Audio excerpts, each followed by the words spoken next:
তুমি কি জানো 90% মানুষ তাদের স্বপ্ন হারায় কোনো বড় ব্যর্থতার জন্য না, বরং ছোট ছোট অজুহাতের জন্য। আজ আমি তোমাকে একটা প্রশ্ন করব, এবং শেষ পর্যন্ত শোনার পরে তোমার নিজের উত্তরটাই তোমাকে বদলে দেবে। শোনো, তুমি কি সত্যিই ব্যর্থ, নাকি তুমি শুধু কখনো পুরো শক্তি দিয়ে চেষ্টা করনি? কঠিন প্রশ্ন, তাই না?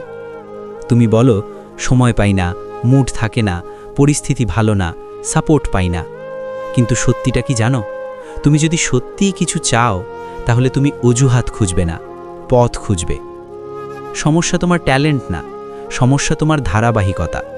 তুমি শুরু করো, 2 দিন করো, তারপর থেমে যাও, তারপর আবার নিজেকেই বলো আমি পারি না। না, তুমি পারো না, না, তুমি থেমে যাও। এখন মন দিয়ে শোনো এই লাইনটা।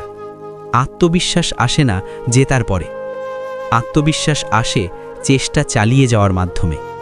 তুমি আজ যে মানুষটা, সে হলো তোমার গতকালের সিদ্ধান্তের ফল, আর 1 বছর পরে তুমি যে মানুষ হবে, সে হবে আজকের সিদ্ধান্তের ফল। তুমি যদি এখনও ভিডিওটা দেখছো, তাহলে হয়তো ভেতরে ভেতরে তুমি বদলাতে চাও, কিন্তু বদল চাওয়া আর বদল করা এক জিনিস না। বদল করতে হলে তোমাকে অস্বস্তিকে গ্রহণ করতে হবে। ভোরে উঠতে কষ্ট হবে, শিখতে বিরক্ত লাগবে, ব্যর্থ হলে লজ্জা লাগবে। কিন্তু একটা কথা মনে রেখো, আজকের কষ্ট আগামীকালের শক্তি, আর আজকের আরাম আগামীকালের আফসোস। তুমি কোনটা বেছে নেবে? আর একটা বছর একই জায়গায় দাঁড়িয়ে থাকবে, নাকি আজ থেকেই 1 কদম এগোবে? তোমার সমস্যা পৃথিবী না, তোমার সমস্যা তোমার দেরি করা।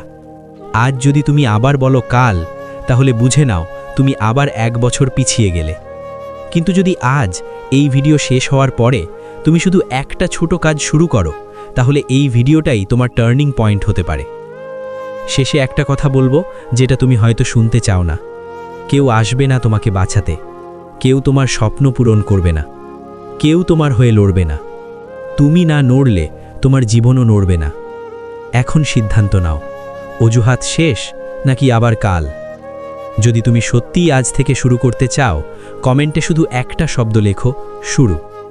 ভিডিওটা ভালো লাগলে লাইক দাও, থামস আপ, আর এমন বাস্তব ধাক্কা দেওয়া মোটিভেশন পেতে চ্যানেলটা সাবস্ক্রাইব করো। আজই শুরু করো, কারণ একদিন বলে কিছু নেই।